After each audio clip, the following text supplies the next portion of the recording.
I'm just curious, two things. The UN International Panel on Climate Change, I'm curious what your thoughts are about them and what's motivating them. I know you're saying you're not a climate scientist, but I mean, they're basically saying that we need to phase out oil by 2050.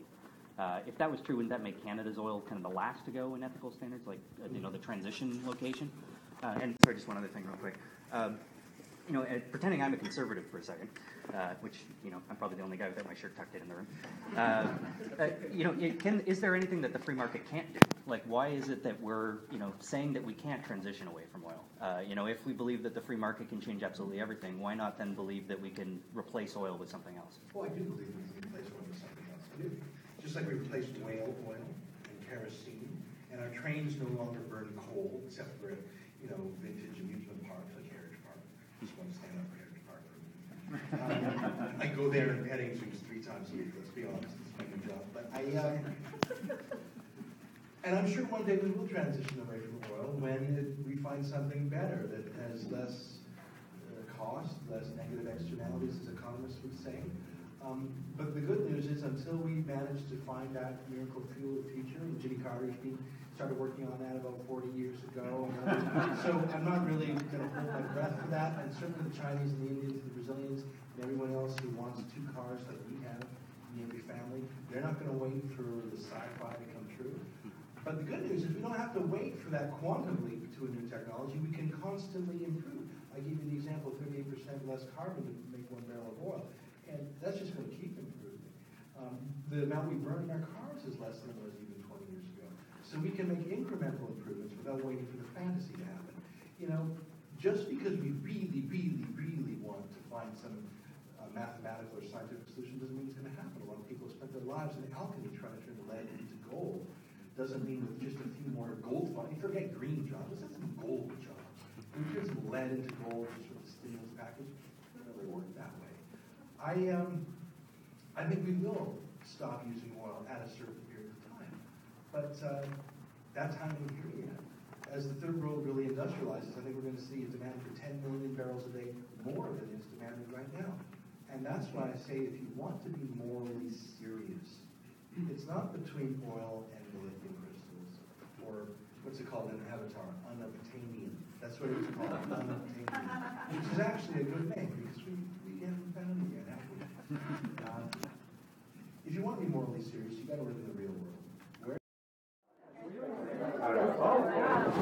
So I never got to hear what you thought about the IPCC.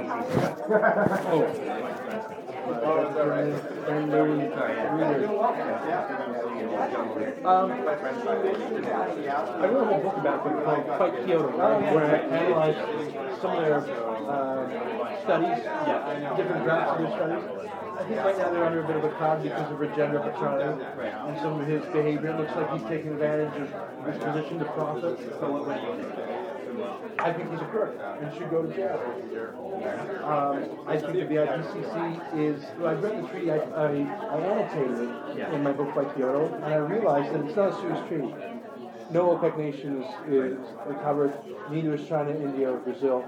It's really designed to be a tax on Canada, United States, and Europe. Do you think the scientists are motivated by politics, or do you think they're sincere in their... I think most of them are sincere, but if you look at how, one of the things I talk about in my book by Kyoto is how the edits to the reports are done by a political team, and some of the policy summaries, which is all that most politicians read, that's a purely political document. I believe that most of the scientists are legit, but I think that the math has been proved wrong on many of their predictions, and I treat different sources of temperature readings, such as land-based thermometers, and the risks of bad data compared to the satellite data, which to me sounds more credible. I'm not a scientist, but since 1977 we've had satellites collecting data not just over land but over water, not just where people are but where people aren't. And thank you very much. And the satellite data shows that the warming has stopped, the slow decline stopped since 1998. And to me, it's even a bigger thing than that. We know that climate changes because we've heard of the ice ages and we know we're not in it now. Right. That's a simplistic argument, but to me, it's a starting point.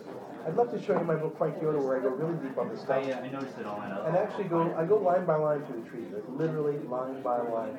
It's like a 50-page index to If the I treaty. send questions to your Email, website. Ezra@Incremental. Okay, will do. Thanks for being here, man. On your way home, check out the polar ice caps on Mars. They too are going to try to look. Thank you very much for being here today. Thank you.